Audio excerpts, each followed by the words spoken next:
Located 77 kilometres off the coast of Louisiana, the huge floating drilling rig called the Deepwater Horizon had just completed drilling an ultra-deep well. The bottom of the well was 5.5 kilometres below sea level.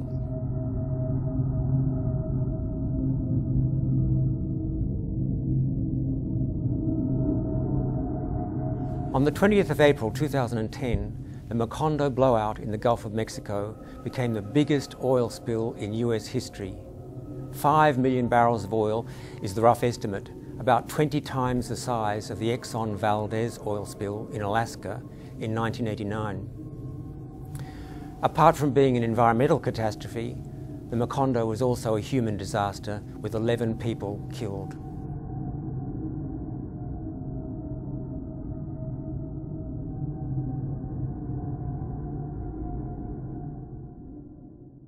The real causes of the accident are the human and organisational factors which we find at work in many other big accidents. The best way to look at these causes is to start with a Swiss cheese model that we've all seen before. BP itself used this kind of analysis to explain the accident. It's a very useful way of looking at accidents. In this program, we'll identify a few of the barriers that failed, but more importantly, we will look at the human and organisational causes of these barrier failures.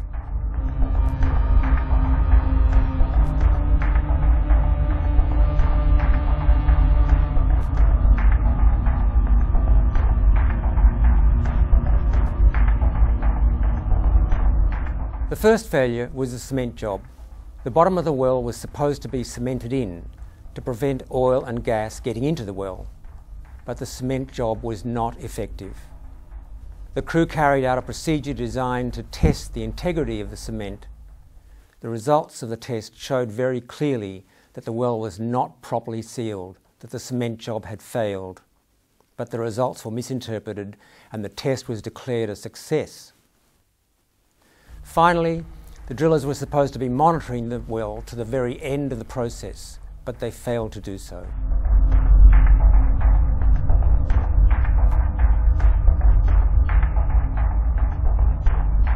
So let's look at the first failure, the failure of the cement job. The aim was to pump cement to the bottom of the well to seal it, so that the oil and gas in the pay zone could not escape up the well when the drilling was finally completed and the rig moved away. The engineers made a series of decisions about the design of the well itself and about the cementing process, which made it more likely that the cement job would fail. In fact, it did fail, but no one recognised what had happened. They declared the cement job to be a success.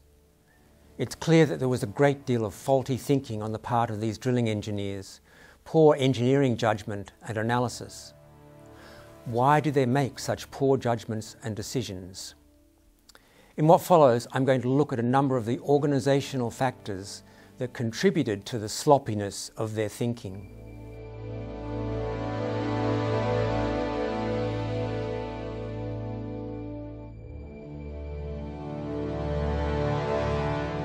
The first factor was BP's decentralised organisational structure. Let's start with a few basic concepts. If you have a line of business managers, as shown on the left of the diagram, and you have engineers providing services to the line, engineers can provide those services in various ways. In this diagram, the working or front-line engineers provide services to the lowest line manager. Furthermore, he is their boss.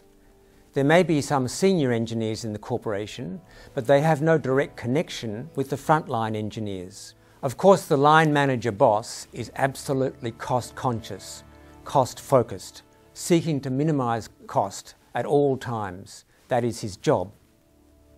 It's not hard to see that this kind of organisational design tends, over time, to corrupt the judgment of the engineers, because they take on the values and the goals of the line manager and seek to provide him or her with the lowest cost solution to whatever engineering problem they confront. A second organisational design would be to have an engineering manager, so that the front-line working engineer is answerable to an engineering manager. He is still providing services to a line manager, but the working engineer's boss is now an engineering manager. This is an organisational design which will protect the decision-making of the frontline engineer from the corrupting influences of the previous design. The engineering manager will be more concerned with the maintenance of engineering standards. Even better would be to take the engineering functional line all the way to the CEO. This gives you the best guarantee of engineering quality, the best career paths for engineers, and the greatest independence or autonomy for the engineers in the organisation. They're still providing services, but they are answerable up an engineering line, not a business line. This is a centralised organisational design. In the late 1990s, BP had been a highly centralised organisation. But in the year 2000, BP's new CEO, John Brown, decided to radically decentralise and move to the first model I showed you, with engineers answering directly to the local line managers. This undermined the integrity of the engineering function and was seen as one of the causes of BP's Texas City refinery accident in 2005. After Texas City, BP began to slowly re-centralise its engineering function. By 2009, in the Gulf of Mexico, most of BP's drilling was centralised, but the exploration drilling, and Macondo was an exploration well, it was not. It remained an autonomous group. For the Macondo group, the engineers answered directly to the line manager responsible for the Macondo operation, and not any higher up the engineering line. So the Macondo operation was still subject to the processes of co-optation that I mentioned earlier. This was the only drilling operation that BP had in the Gulf of Mexico at the time that was not centralised. Just 6 days before the accident, the Macondo organisational structure was changed. It was re-centralised. But this was too late to have any effect.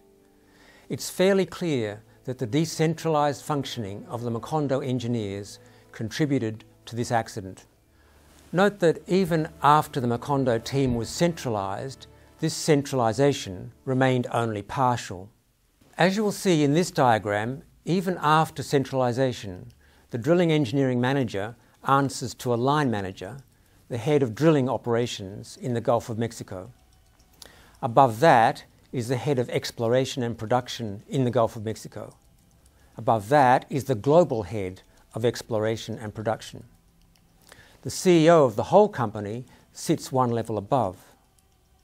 So the engineers still were not answering to the top of the corporation. They were still subordinated to a line manager several steps from the top. After the accident, BP realised that even this degree of centralisation was not sufficient, and they now have some functional lines reporting right up to the CEO.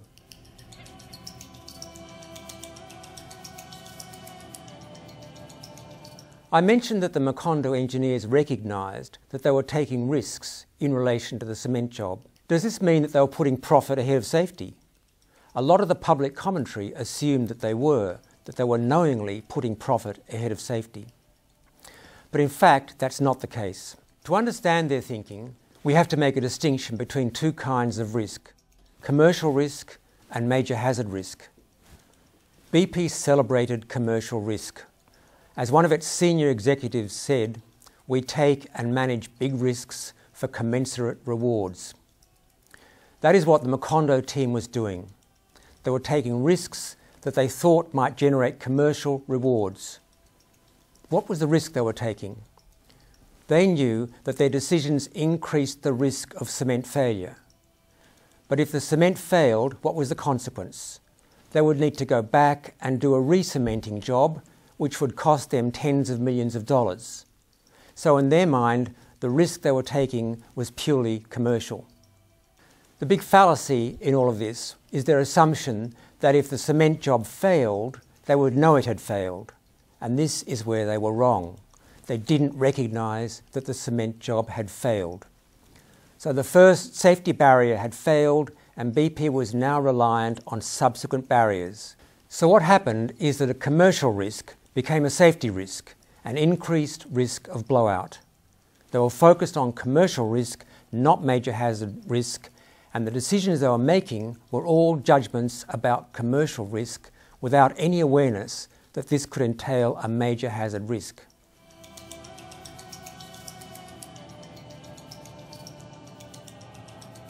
The next question is this: why was there no focus on major hazard risk? The answer is to do with the distinction between process safety and personal safety. These are quite different types of safety that have to be managed quite differently.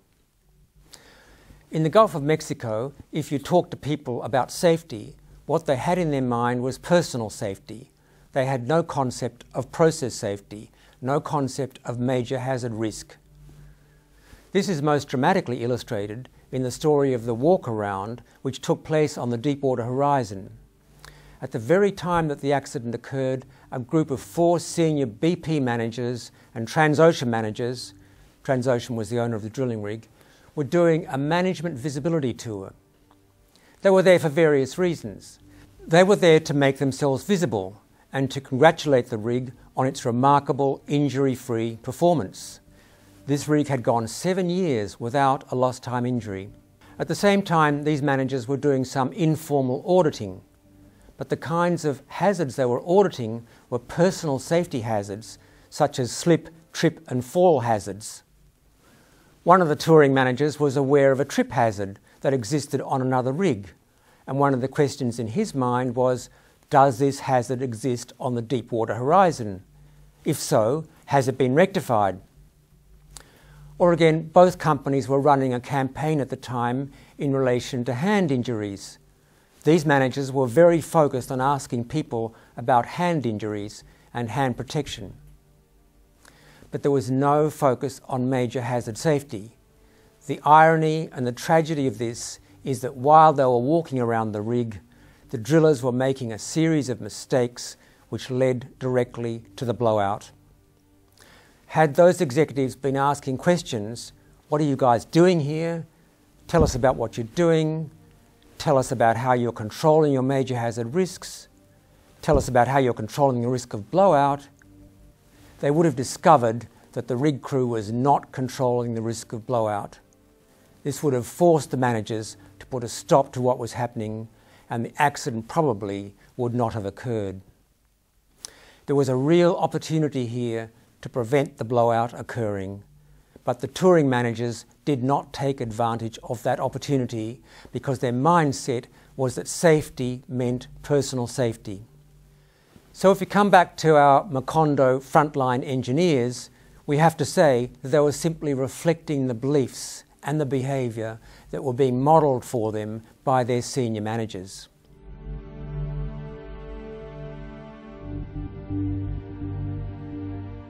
Another reason for the poor decision-making by the engineers is that they were subject to unconstrained cost pressure. I've used the word unconstrained, and I'll come back to that word shortly. There was a daily tally of how much the drilling operation was costing them. BP had about 20 cost engineers in the Gulf of Mexico. They monitored costs in very great detail. They were benchmarking themselves constantly against their competitors for the costs of drilling. One of the indicators was the speed of drilling, the number of days taken to drill 10,000 feet, and they were very aware of their performance in terms of this indicator. As one of the managers said in an inquiry, every conversation, every decision has some cost factor. In fact, the emphasis on cost reduction was ferocious. It was seen most clearly in the performance agreements. Bonuses were dependent upon minimising costs, meeting cost reduction targets, and delivering the well on budget. Not only the line management, but also the engineers were paid on the basis of how successful BP was in reducing cost. This is one of the factors that tended to corrupt the decision-making by engineers. The fact that their performance agreements specified that they were also responsible for cost reduction. You might say, but surely this was balanced by some focus on safety as well. It's true that safety did feature in the performance agreements, but for many